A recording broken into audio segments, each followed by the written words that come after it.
Hey guys, and welcome to the wrap up. If you haven't been here before, this is the official Raptors Republic live post game show where we recap, we dissect, and we have some fun talking about the latest Raptors game. I'm your co host, Sahal Abdiagan, here with Oren Weisfeld. And guess what, Oren? We have a special guest on tonight that goes by the Twitter name of Hoop Goose. I suggest you guys all follow. Um, Tonight, the Raptors were defeated by the LA Clippers 115-96, Oren, bringing the Raptors record to 27-42. You guys know me. I always need a fact check on the record just in case. 27 wins, 42 losses on the season. Later in the show, as per usual, we mentioned it on the last post-game show, myself and Oren will introduce, I wouldn't even call it a new segment, but we will be keeping a larger focus on the upcoming 2021 NBA draft as the season ends for the Raptors. But for now, Oren, let's get into the game. So to start off, I'm going to just go ahead and say it. So, you got the Clippers, a fully healthy Clippers team, one of the best teams in the Western Conference, honestly, one of the best teams in the league. And this game was not all that fun to watch. I'm going to be totally honest with you. Kyle Lowry was out. Pascal Siakam was out. Fred VanVleet out. OG Anunoby out. Starting lineup was Malachi Flynn, Gary Trent Jr., Stanley Johnson, Chris Boucher, and who was it? Kem Birch, I believe, at the 5. And then, like I said, meanwhile, the Clippers had everyone healthy. Kawhi was there. DeMarcus Cousins was there. Patrick Beverley, Paul George, just the whole crew. Nicholas Batum, Terrence Mann had a very good game. But yeah, what did you think about the game? I'm going to let you get into it because I'm going to be totally honest. I didn't find it all that fun to watch. Yeah, it felt like it was the 905 plus Gary Trent Jr. From a team perspective, I don't think there was like a lot to say here, but I mean, individually, I think some players stuck out. But I'll direct it to our guest, Hoop Goose, and I'll ask you who stood out of the young guys who played today, whether it's in a good way or a bad way. I know I have one who is not so good. So, who stood out to you? Hey guys, so I'm Hoop Goose, and I really like what we're seeing from Jalen Harris these last couple games, where he's showing a nice little off the dribble package, some scoring, and the defense isn't terrible. So he's really making a name for himself as a guy who might stick next year. Mm-hmm. Also, he's not really he's not really a young guy, but I also like what I'm seeing from Utah. Just like he didn't make his threes today, but just in terms of being more aggressive as a scorer, that's the development I really like from him. He had like a nice little floater sequence today and just stuff like that. That's what I want to see from him going forward. Yeah, I tweeted during the game that my favorite Utah is the aggressive Utah. And me and Oren have mentioned it time and time again that the Utah we saw earlier in the season who, would get just spot minutes, 8 minutes here, 4 minutes there, wouldn't play like 3, 4, 5 games, then come in another maybe 12 minutes, 10 minutes. That Utah wasn't the same one we're really seeing now, where I think he's really trying to prove a point that he deserves a rotation spot, not just on the Raptors, but somewhere in the league. I liked Utah. I've always said his energy stands out. I like him also, like you said, as a driver to the rim. He is a pretty good finisher. Like we don't give him enough credit for that.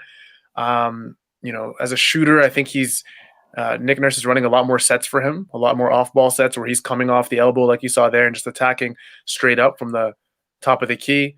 I like this, and I like that when Nick Nurse has a lineup like this out. If you look at this lineup, it's Utah, Kem Birch, Freddie, and I don't like the Freddie Kem Birch thing, by the way, but Gary Trent Jr., Malachi Flynn, and I like it when they're running plays for him because he's a smooth player. Or I like Utah. I like Utah a lot. Do you guys mean Shuta Watanabe? Okay, stop it. How is that? We're not what doing this. My favorite Utah thing is just his cutting, where he's so smart as a cutter. As soon as someone's in trouble, you'll see Utah already where he needs to be. Yeah. I mean, Sahal talks about that all the time. I agree. I mean, for Utah, it's kind of hard to poke holes in this game, I feel like, because the guys I think we're going to talk about, he's the one that has grown the most from the start of the season. Like when you watch him in the first few games that he got run this season compared to now, he's a pretty different player in terms of like his confidence shooting threes, putting the ball on the floor. Passing, like this read he makes right here, we would have definitely, I mean, no, this is he looks off for the pass and then he floats it. But I think, like, let's do this with kind of every player we go through here. What do you guys think? Like, this is for each of you. I'll go to Hoop Goose first. What do you think is like his off-season priority, or like the one thing, whether it's not even just this off-season, but the one thing in his game that like he needs to work on to be more than like a fringe rotation guy? I think he just needs to just sharpen what's already there, to be honest. Like you said, there's not many holes in his game, especially for the role that he plays. Like Utah's a guy you want to be like the fourth, fifth option in any given lineup, right? And for that role, he does what's asked of him. He could be a little more aggressive or a little more consistent as a shooter, but I think for the role that Utah plays, that he's in a really good spot, and I'd want him back next year. And I think the Raptors do too, given his contract situation. Yeah, I'm definitely a fan of bringing him back. I'm not a fan of necessarily promising him anything in terms of rotation, his future spot in the rotation. I saw a couple of tweets, and I feel like I'm seeing more and more tweets all over the timeline about what people predict is going to be the 2021-2022 Raptors rotation. And again, it's tough because we haven't seen the draft, we haven't seen free agency, things change. The Raptors are playing with a lot of new players this year. Gary Trent Jr. and almost the entire team you saw this year was a team that just wasn't seen in past iterations of the Toronto Raptors. So I'm okay with having Utah back, but I think if Toronto wants to get to a point where they're looked at as one of the Eastern Conference favorites, or just one of the teams that can challenge in the Eastern Conference, it's going to be so hard for them to be playing a talent like Yuta Watanabe or Jalen Harris at this point in his career, or it's just some of the other guys, DeAndre Bembry and Stanley Johnson. DeAndre Bembry, I thought this game, I was really disappointed with how he played. I felt like he just looked out of sorts. He only played 19 minutes, but he somehow had 4 turnovers in those 19 minutes. He was only a -5 compared to the rest of the Raptors, so I wasn't that, it wasn't like he was coming in and just destroying everything the Raptors were trying to accomplish on the court. But when you have 4 turnovers in 19 minutes, and a lot of those were just really bad turnovers, and I think we've seen that a lot from DeAndre Bembry recently, where I've gotten to the point where when I see DeAndre Bembry turnovers, I just look at Nick Nurse immediately for his reaction, and then you just see like his head drop and his eyes rolled and all that bad stuff. But I don't know, man. I'm not okay with promising maybe anybody that played today except Kem Birch, Gary Trent Jr., and Malachi Flynn. Honestly, not even Chris Boucher a prominent rotation role next year. I don't know, man. Am I overreacting? Maybe I'm overreacting a bit with Chris Boucher, but okay. Put me in my place, Oren. I don't know. I think there's that's fair, but there's like a negative stacking effect where I don't think it's on the players as much as on the roster, because the entire bench is like fourth, fifth options, right? So then you have guys playing outside of their role. So like a guy like DeAndre Bembry is not supposed to be the point guard, but that's true. They've put him in that role, and he's predictably not been good there.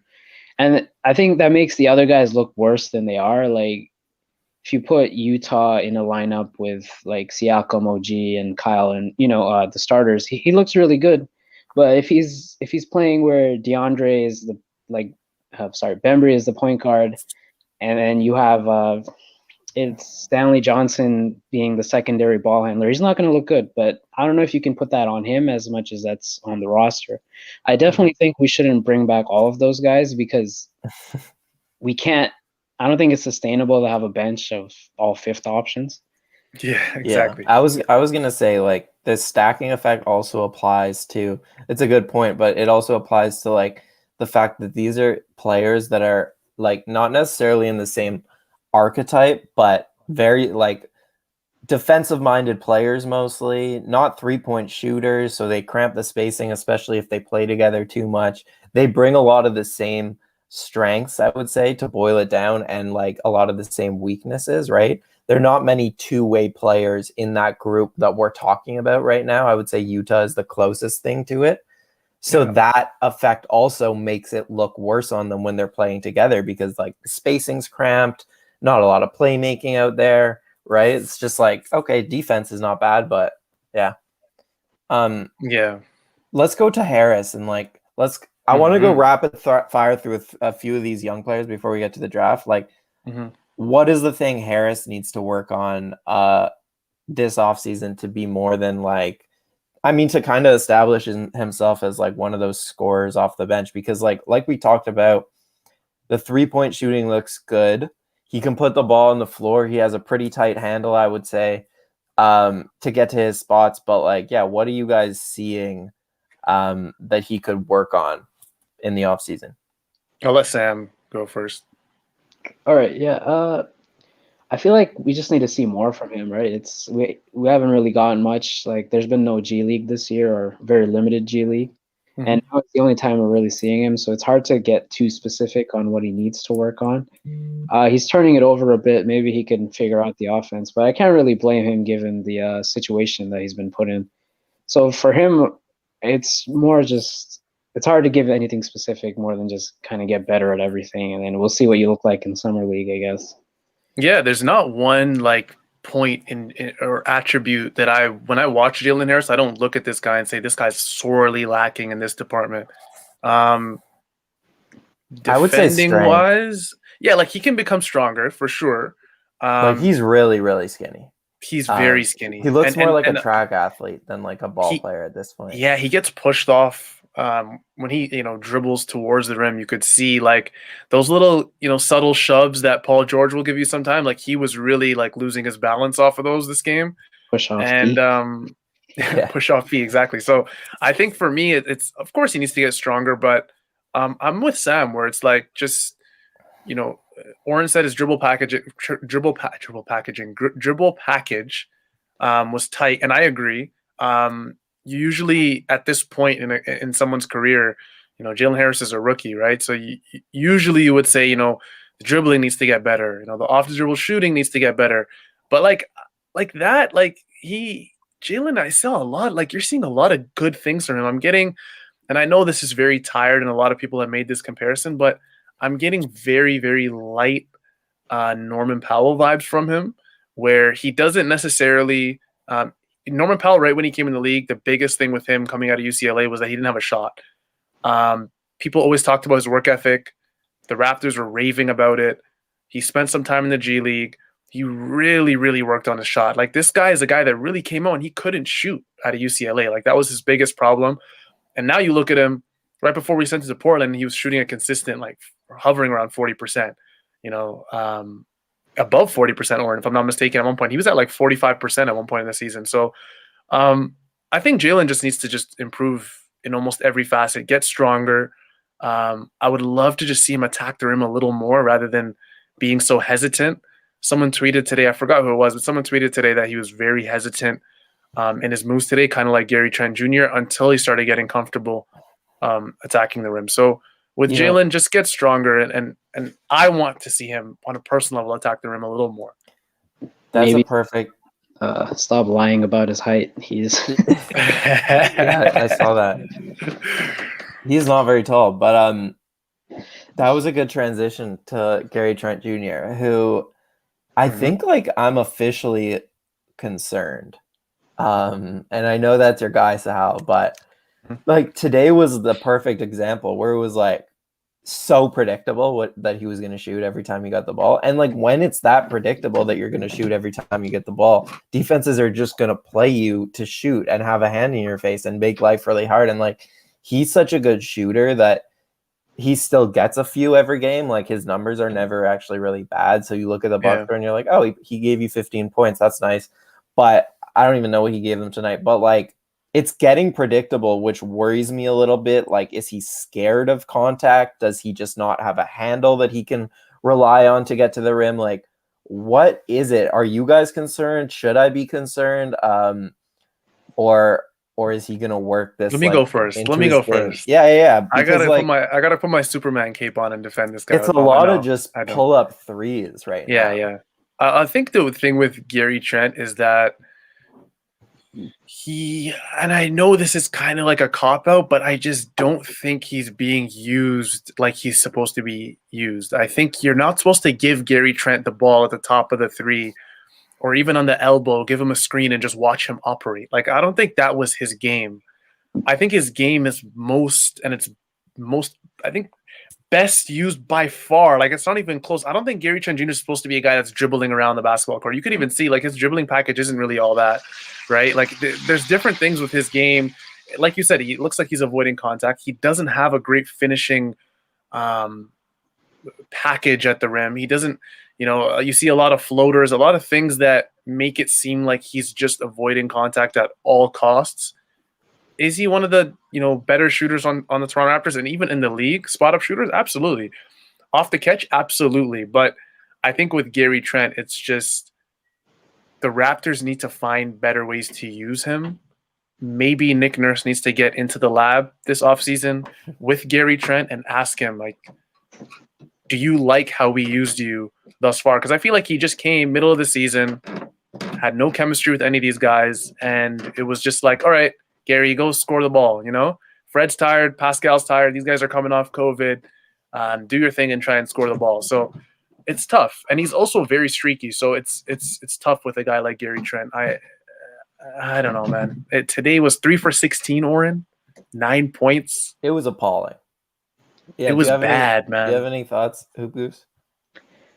Just mostly just agree with what he said. Is that it's not really the ideal role. We don't want him with so many touches, and I think the thing with him is that once we have a full roster, like he would be the sixth man, and you could have him like now that we give OG like touches and we let him dribble and stuff, we need somebody to space the corners, and I think Gary is fine for that role. You can stick him in the corner. He can maybe attack a closeout sometimes. He has a little mid-range step back that he can go to, but you don't really want him doing more than that. Yeah. It would be nice if he was an actual good defender too, with that, with that kind of thing. Yeah, he has a reputation, but he hasn't really lived up to it. I don't want to be too harsh on him because, like you said, he just kind of dropped into Tampa in the middle of nowhere. But he's not been good defensively, which kind of really hurts his value. But yeah. Actually, the defense I'm not too worried about. I just feel like he's young and he has the body and he's quick enough. Like I feel like, you're coming from Portland where defense isn't necessarily the biggest priority. I feel like a couple of years in the Raptors system and he will make a lot of improvements there, but I don't know. Like I agree with what you guys are saying. He's definitely miscast right now. I get that his role is kind of similar to like coming off, pin downs and shooting threes, but I just feel like for like, if that's all you can do, how much value do you have? And like, is that what you want out of your six man when typically you want a six man to be able to create for himself, create for his teammates? And I'm not confident he can do that, I guess. Yeah, I would agree with you. And I think that's going to be important when it comes to his contract is that if Gary is like your seventh, eighth man, I think he's in a good role. Where he can just be a shooter that he's not a huge, like nobody's going to target him on defense, right? Even if he's not great all the time. That's valuable, but I think outside of that, like if he's your starting two next year, then I don't think you have a very good team. Yeah, no, I agree. I think he has to come off the bench next year. And I'm worried, Oren, we didn't really mention this. You have previously, but I don't like the Gary Trent Jr. Fred VanVleet dynamic. I know a lot of people are talking about how they'd be ecstatic if that was the starting 1 and 2, obviously provided that we, maybe improve the 5 position, improve the bench, but I don't like the Fred VanVleet Gary Trent Jr. pairing at all, to be honest. And this sounds crazy, but do you bring Gary Trent Jr. off the bench or do you bring Fred VanVleet off the bench and pair Gary Trent Jr. with Kyle Lowry. And I know people are going to yell and scream, but yeah, Fred's never coming off the bench. I know that, but I love Gary Trent Jr. when he's on the court with Kyle Lowry as opposed to Fred VanVleet. Yeah, you can say that about everyone with Kyle Lowry. I know, that's true.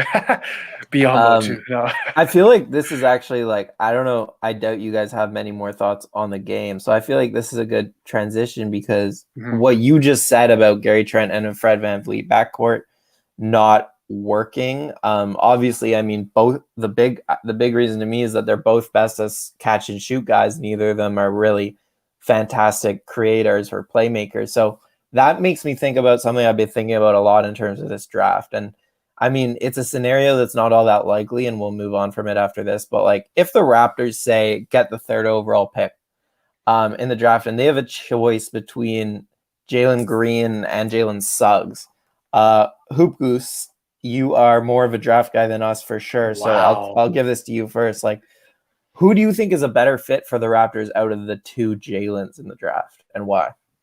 It's a pretty interesting contrast because it really tests your basketball philosophy. So they both kind of have the same weakness in terms of that they're both not good at dribbling. Like Jalen Green, he can dribble in terms of just like making space for his own shot. But like if you have him in ISO right now, he's not going to get to the rim on his own. He got the first couple of G League games. He got locked up by Nico Mannion, the G League carrot top. Steph Curry's bro, yeah, the legend. And with Suggs, just because of the context that he played in, that we didn't really see this weakness much until I don't know if you guys caught the championship game, but he couldn't do much in the half court because of his weakness dribbling. So in that sense, neither of them are going to be able to be that guy who just initiates your whole offense that way. I think with Green, you have somebody that is more of like a finisher type. So you can give him the ball in like a late shot clock type thing, and then he'll be able to score. Or you can he can space a little bit. He's got a really nice 3-point shooting season. So you can put him in the Norman Powell role basically in the first year or so, and then hopefully he grows from there as a creator. With Suggs, it's a little different. I like to think of him as like if you took Lonzo Ball and you gave him like a lot more juice, that's kind of what Jalen Suggs would look like. His strengths are already the Raptors' strengths, like in terms of just transition. Like he's really good in transition. Like he'll hit those Lowry type quarterback touchdown passes. But in the half court, he might struggle a bit. So neither of them are ideal. It's just the type of team that you're trying to build. Are you trying to build a team that is transition based, that's always moving the ball, looking for the next good to great shot, Spurs basketball? That's Jalen Suggs. If you're looking for a little more classic 2-guard type, slow down, you can throw him the ball in the ISO, then that's Jalen Green. So it depends on what you're really trying to do with the roster. Yeah, no, I'm a big fan. I remember, Oren, this was like a month ago when we first started mentioning those top prospects, and the Fade for Cade hashtag was at its strongest all over Twitter. We started mentioning some of those guys: Cade Cunningham, Evan Mobley, Suggs, Jalen Green. And yeah, man, I watched some Jalen Green. I made it a point to watch quite a bit of Jalen Green in the G League tournament that they were running on the Ignite. First of all, shout out to Jalen Green for even playing there, because playing on the Ignite's a whole different challenge. I mean, you're playing with a mix of veterans, NBA veterans, and I think Jarrett Jack was on that team, if I'm not mistaken, and he looked pretty good, by the way. Who else am I forgetting, guys? Was Amir Johnson on that team? 2 Raptors legends. Oh, man. Amir Johnson and Jarrett Jack? But yeah, Jalen looked like he belonged, and I think that was the most important thing. There was times where he looked like the best player on the court, the best player on the team for the Ignite. So I'm not really shocked at him being that consensus top 4, top 5, even for some people top 3 pick. So I'm a personal fan of Jalen Green, but in terms of fit on the Raptors, he can fit. I definitely think he can. I see a lot of Norman Powell in him. Hoop Goose is right. I definitely see that in him.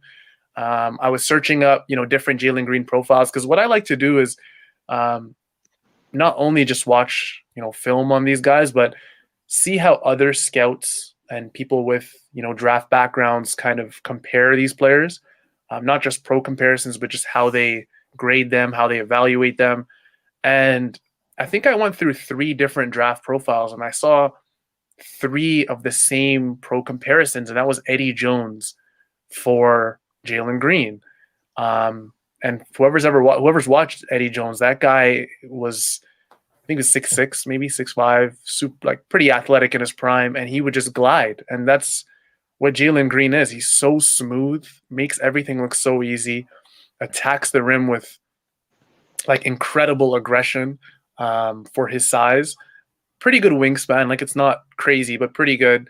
I would like Jalen Green on the Raptors, but I feel like are we a bit out of our element, guys, talking about Jalen Green and Jalen Suggs? I'm a big fan of Jalen Suggs as well. I'm not going to act like I've seen a lot of him. Most of what I've seen from Jalen Suggs is his film from March Madness. I didn't get to watch a lot of Gonzaga games this past season, so I'm a fan of both. I think Jalen Suggs is I saw a Jason Kidd pro comparison for him, a big, tall point guard with pretty good playmaking skills, a guy who can run the offense, I think, obviously better than Jalen Green.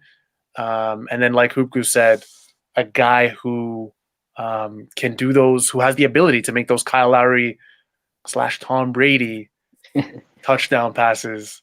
I'm a fan of both, man. They both make the game look so easy. I love them both.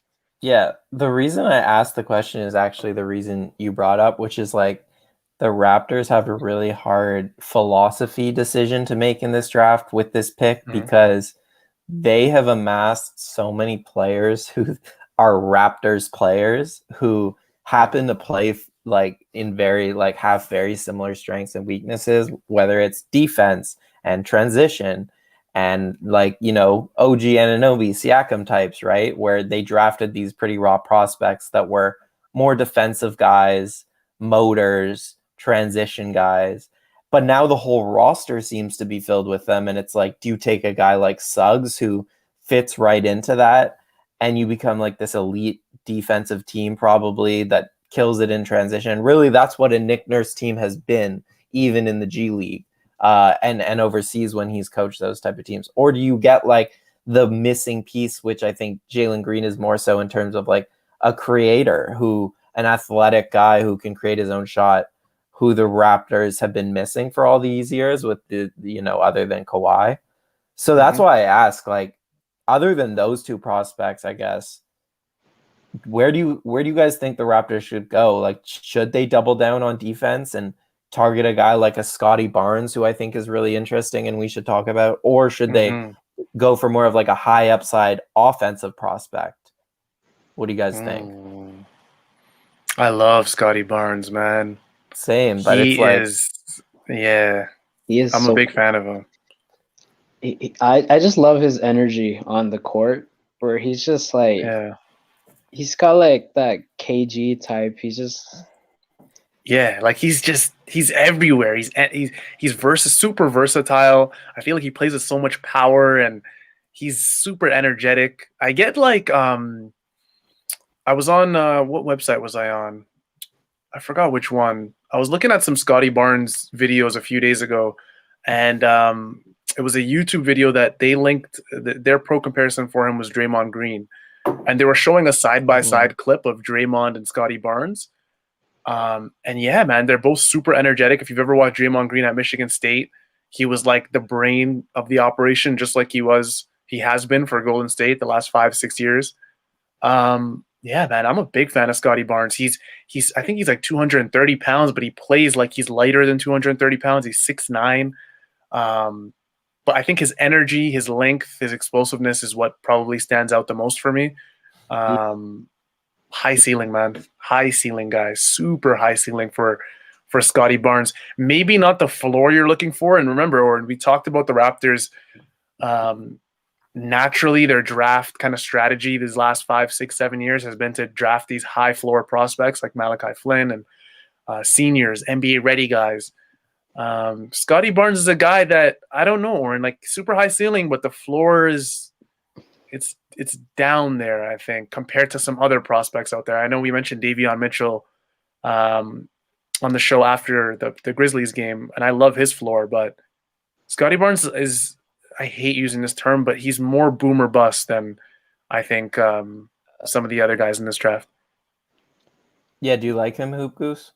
I do like him. I don't know if I'd say I'm as low on his floor just because I think he's like an impact defender from day one. And just based off that, you're going to have like an NBA player, right? Like a lot of players, their floor is not an NBA player. I think for Scotty, just based off his defense and his IQ and just his overall passing ability, that I don't really see a scenario where he's not an NBA player. So in terms of his floor, I don't think it's that low. I do think the big conundrum with him is that he might just not be able to score. Like, he's not a good shooter. That's probably why they gave him the Draymond comparison. Yeah, his form is not that bad, actually. Like, if you told me he's shooting like 35%, like a year or two, I'd be like, yeah, okay, I could see that. But the problem with him is, you might even see it in these highlights, is that he can't jump. Like oh man, his touch is not great, and all of his dunks or whatever, you'll see that he gets up like 10 inches off the ground. He can't jump, which is interesting in terms of just looking for offense, which is what Oren mentioned earlier, is that are the Raptors looking for someone who can be that offensive guy for them, or are they just going to double down on the defense thing? Yeah. That play is crazy. Yeah, I mean, that's a guard, by the way. No, his defense is outrageous, and I think a lot of teams will be really happy to draft him, but I think, like, I don't know. I don't know. Honestly, I'm torn, because on one hand, I see like this lineup where it's OG, Siakam, and Barnes in the front court, and it's like no one is scoring on that. But on the other hand, I don't think the Raptors are scoring a whole lot on the other end, and I'm kind of leaning towards them kind of taking more of a flyer on a offensive minded guy who, because on a lot of teams that players like, take for example Josh Giddey, his defensive shortcomings would be really bad on a lot of teams, but on the Raptors, they'll hide him. They'll put him on the worst, offensive player. And like his playmaking, I just think would be so huge for them. So I think I'm leaning towards more of like, this is their opportunity to not get the same player that they love to get. Like, you can get that player late in the first round. We know this, they've done it several times. I think where we are right now, maybe go for someone with a little bit more of offensive pop, because really you look at the Raptors' big three, like Fred, OG, and Siakam, and you could argue that they're all better defensive players than they are offensive players, right? Like, that's not crazy to say. So probably accurate. Yeah, that's where I am. Yeah. I'll ask you, Hoop Goose, like, who are some of the prospects you like in this draft, especially with the Raptors fit in mind? I'm a little more into the defensive dynasty idea than you are. Like, okay, if we end up taking Scotty, I'd be pretty happy. Yeah, same. I'd be pretty experimental with it, honestly. Like, I thought about putting Scotty at the point and then running out this giant lineup of like long guys who are like an angry swarm of arms on defense. Yeah, I think Boucher's out there too. Yeah, you have like Scotty, Fred, OG, Siakam, and then you throw in Boucher or maybe a Rashawn Holmes, and and then you just have so much length and mobility on the floor. Yeah. It reminds me of when we played the 19 Sixers in the playoffs, and how much the Raptors struggled against that lineup besides Kawhi. That kind of size and defense could be really something. Offensively, I do agree that it's important we find someone that can do that, but I don't think we should force it, Yeah. So, like, by that I mean, like, if we have like Giddey, who's a good offensive prospect, but I'm not as high as the rest of I'm not on the hype train, let's just say that. Because I don't think he's a better prospect than Scotty. and I think it would be a mistake to take him over Scotty just based off, oh, he might be better offensively, because I'm very much not a draft for fit guy. It's just not how I see how the draft should be used. But that being said, there are guys that can be a bit more two-way than Scotty. Yeah. That might be no. With want to go. the thing with Scotty Barnes, and I like how you mentioned that you would put him at the 1 for a bit, because his playmaking is so advanced for his age. Like, there's some guys when they have the ball in their hands, their ability to see the floor, especially as a big man, you can see it almost immediately, like how easy they make the game look. It's almost like basketball just comes naturally to them. Who knows? Maybe Scotty Barnes. I mean, most of these big guys we forget, we're more than likely point guards, and then they just went through a huge growth spurt, right? So with Scotty, it's like, damn, this guy makes the game look so easy. Yeah, does he lack in athleticism? Yeah, a little bit, but I'd be pretty happy with a Scotty Barnes as well. I'd be happy with a Jaden Springer. I'm a big fan of Jaden Springer. I've already mentioned how big of a fan I am of Davion Mitchell. I feel like Davion Mitchell just brings this like swagger, that like Donovan Mitchell swagger we were getting from like Louisville.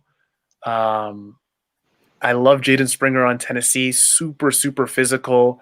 I saw, I forgot who it was. It might have been Rubel, who was comparing him to Kyle Lowry. I've seen Marcus Smart comparisons for Jaden Springer. Combo guard, pretty big. I think he's 6'4", 6'5", and he's just aggressive. Like, this guy attacks the rim like a monster. I'm a big fan of Jaden Springer and throwing him into that guard rotation, seeing what he can do if we lose a guy like Kyle Lowry, seeing what he can do with Malachi Flynn, Fred VanVleet, running the Raptors offense. Oren, what about you? Who are some guys that, let's say the Raptors get the 7th, 8th, or 9th pick, who would you be happy with? I'm honestly just kind of making my way through those guys right now. Yeah. But I actually really like Scotty Barnes. I was playing devil's advocate more than anything in terms of that offensive stuff. I think the front court of those 3 with Scotty Barnes would be pretty ridiculous. And like in general, I favor Suggs over Green, I think, because that would be just such a good defensive team. And like Nick Nurse is like, that's how he wants to play. So I feel like it's kind of a perfect match. But I also think there would be real like offensive limitations if you take either one of those type of players. But yeah, like I don't really know. Outside of the top 5, I don't really know yet. Hoop Goose, some of the two-way players that you were going to talk about, who are some of your favorite guys who do bring it on both ends of the court in that kind of range after the top 5? Sure. Springer was definitely one. I think covered him pretty well. The other guy is his teammate, Keon Johnson. And Keon I need to watch more Keon. I need to. A lot of people are talking about him. Oren might want to pull up his dunk reel because it's pretty amazing. Literally the first I gotta see it. You gotta I'm see. actually excited. This is the first highlight, like in this video, was just like, here we go. You might, yeah. Oh my gosh! Oh my goodness! So yeah, we'll let this run. So yeah, like I was saying, I think he's the most athletic guy in this draft, and I think that's saying a lot considering like you have guys like Jalen Green and just in this draft, and Keon is just a ridiculously explosive. Like, holy shoot, this guy's jumping out the gym. Yeah, he jumps high. He jumps, and he's one of those guys that's extremely functional with his athleticism. Like, see him take a jump shot, and he'll get like 30 inches in the air when he shoots it. Like, that's the thing with him, and he's very much in the Raptors mold, where he's a little more raw offensively. But there's a lot to like here. He's a defender. He tries really hard. I think he's one of the more high motor guys in this draft. He's got a good IQ. He's got a good feel for the game. Like, you'll see him make these like driving kick reads or whatever. And he has like a little bit of a mid-range creation game. Like more so than Springer. Tennessee would go to him in like late shot clock stuff. Oops. But like besides that, he doesn't have much right now. Like his handle is pretty raw. He's more of an off-ball player at the moment. The 3-point shooting is not there yet. You see, he has some finishing woes. They kind of forced both him and Springer to post up a lot, which I don't know if it's really going to translate. No, I think, especially if you're not going to be posting up your point or your two guard that much. Maybe a little bit more for Keon, but in terms of NBA translation, though, he's got a lot of what you're looking for in terms of if you can't get Jalen Green, you look at Keon Johnson, he's got almost everything that Jalen Green does besides the his shot creation package is not as advanced, but he's got the first step. He's got the leaping ability, obviously. He's got a little bit of the shot creation. There's a lot to like here, and he's a much better defender. So I think if the Raptors are at 7 and Keon Johnson is there, I think they should give him a long, hard look. Yeah, damn. I mean, the athleticism is obviously intriguing, but I can't get too crazy with it because I'm not even gonna lie to you. A few years back, I was enamored with none other than Kevin Knox's athleticism. And obviously, I'm not going to make that comparison for him, but for me, it's like when something catches my eye. Now you guys are going to make me go on a YouTube binge for Keon Johnson. But yeah, I felt like every time I was watching Tennessee, Jaden Springer was the one that stuck out for me. But hey, man, Keon Johnson's definitely a guy I think I need to look into a little more. Damn, I did not know he could jump like that. Okay, that's good to know. Oren, are you a Keon? Did you know about this Keon Johnson guy, or was that just me who just? Yeah, I've known about him. Like I knew Kevin O'Connor at the Ringer had him ranked 6th, so just outside of that pretty clear top 5. But like I said, I'm still making my way through these like 6 to 16 range, where it's a lot of similar, or not similar players, but like players grouped in that range have very similar, like just they could go anywhere from 6 to 16. So yeah, I'm making my way through it, but I haven't really seen enough of him yet. What do you for Keon Johnson? What do you try and, if you're an NBA team, you draft him, what do you try and turn him into? Like, do you just say, okay, we're gonna try and box you into being a 3-and-D guy, who just happens to be super athletic as well, or does this guy have the potential to really like explode into being a star? Does he have that type of offensive shot profile? I think he can. It just depends on if he can get there. Like, I don't think there's anything stopping him from being like, I don't know, like a Victor Oladipo type. Like, he's got the prerequisites to be that guy. Now, for him, it's just about developing the dribble and developing. The dribble is the biggest one, I think, because that's what stops him from being able to just get to his spots and shoot all the middies that he wants, or get to the rim whenever he wants. And because he's got the athleticism to get to the rim whenever he wants. For him, it's just about figuring out the dribble, because with the level of burst that he has, he doesn't need to be Kyrie Irving with the ball, right? He just needs the baseline. So if you look at what the Raptors have done with a guy like OG in terms of developing his handle and a little bit of his shot creation, I think you can be pretty optimistic about a guy like Keon and what maybe you can do for him. Maybe lock him in a room with Dwayne Wade highlights and see what happens. Yeah, that Dwayne Wade Verajao dunk, just make him watch that 33 times. Exactly. Until his eyes bleed. I'm a fan down. I guess my last question would be, I mean, in this draft, there's been like a clear top 5 for a long time with like the 2 Jalen's and then Cade Cunningham and Evan Mobley 1, 2. And then Jonathan Kuminga was always seen as the 5th guy. And I feel like now Kuminga's stock is falling a little bit, where people are poking more holes in his game. And I don't know if it's as clear that he'll go number 5 anymore. So do you see Kuminga, is he your 5th guy, Hoop Goose? Or do you have anyone above him? Do you have it in those top 4 as well that I just mentioned? Or yeah.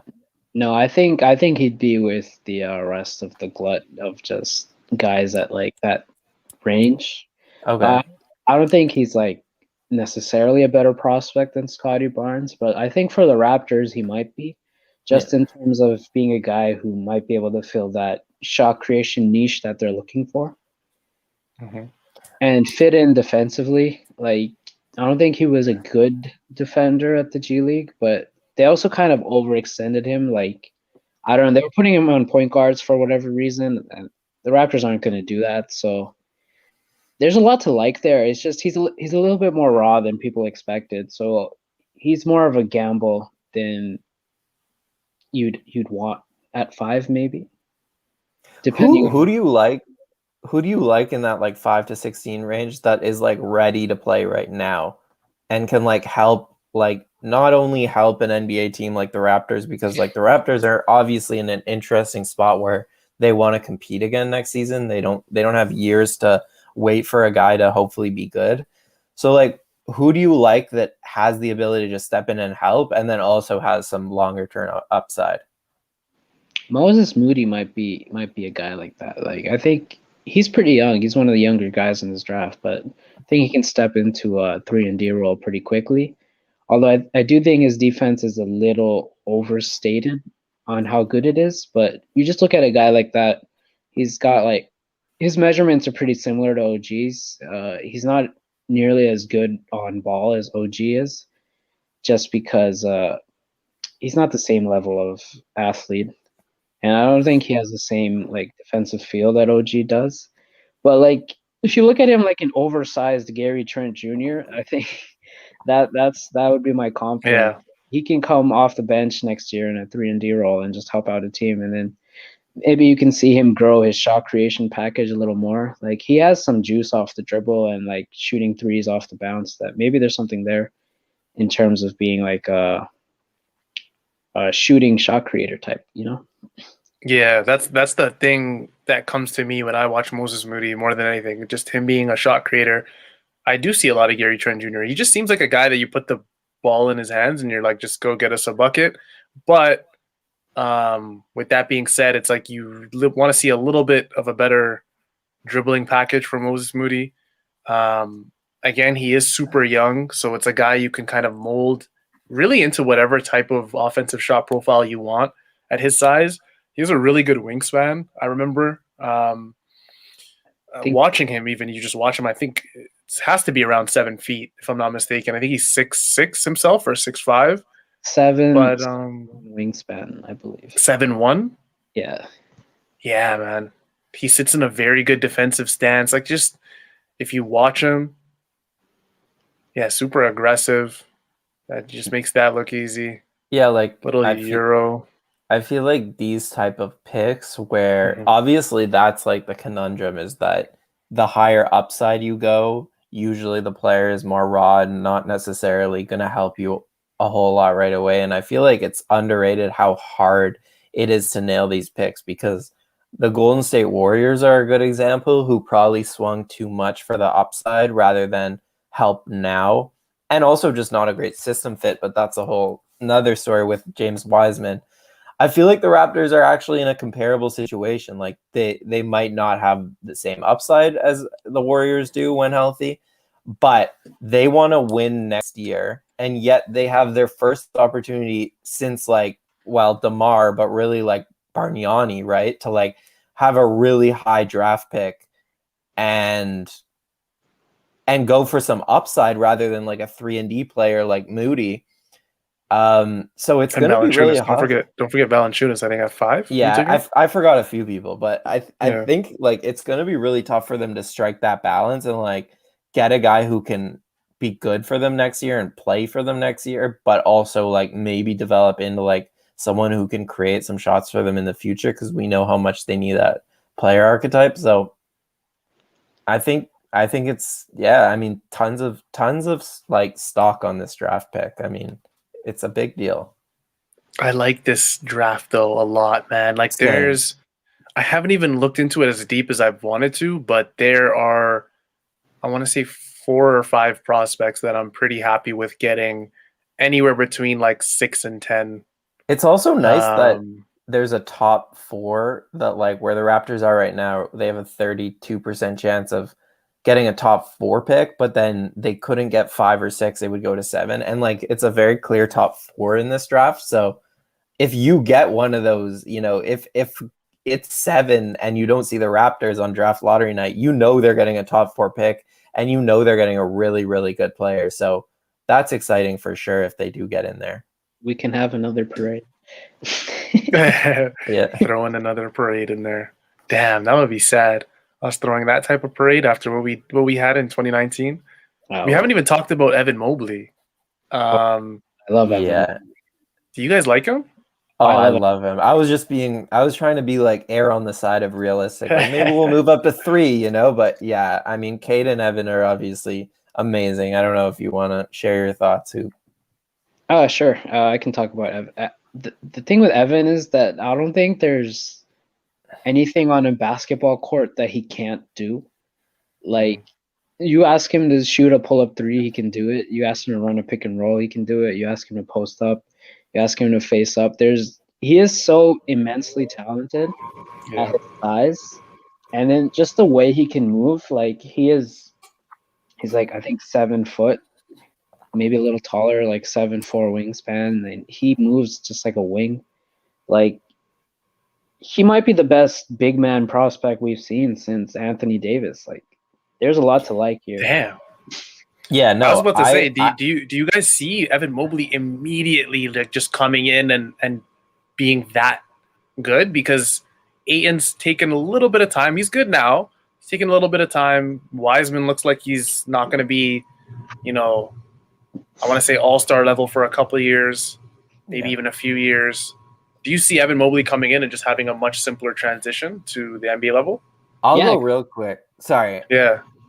I'll just say real quick though, like, I'm generally against taking bigs when you're a team like the Raptors and, you want to contend, and it takes bigs a while to kind of learn the NBA game and speed. But I also don't think you can pass on a big like Evan Mobley because he has that generational talent. Like, would he be amazing right away? I think defensively he will. He's a better defensive prospect than the guys you just named. Like, he can switch not onto point guards necessarily, but like he can switch onto wings, stay in front of them pretty well. And then as a rim protector, he's just like a very special player.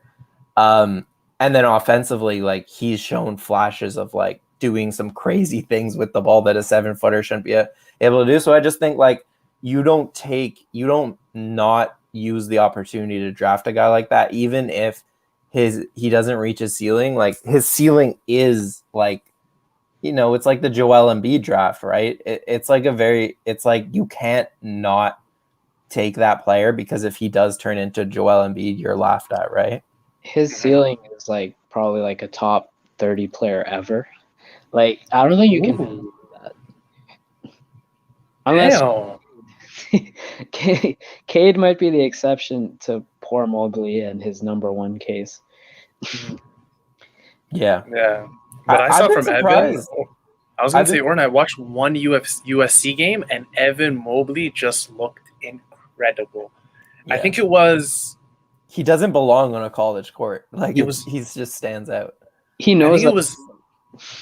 I want to say, I think it was Arkansas they were playing. I got to search this up. Wait. Good. You guys can go ahead. Wait. I'm just going to search this up really quickly. Evan Mobley. Yeah, I was just gonna say I was surprised to see like Sam Vecini at the Athletic had his mock draft or his big board. He has Jalen Suggs at 2 and Mobley at 3, I believe. I've been surprised to see that. Like, what is the case there for a guy like Suggs to have more upside than Mobley? I don't know. For me, I can't really get there. I think for Sam, maybe if you're a little lower on Mobley's offense and maybe his defense. But I don't know how you can really just take Suggs over him because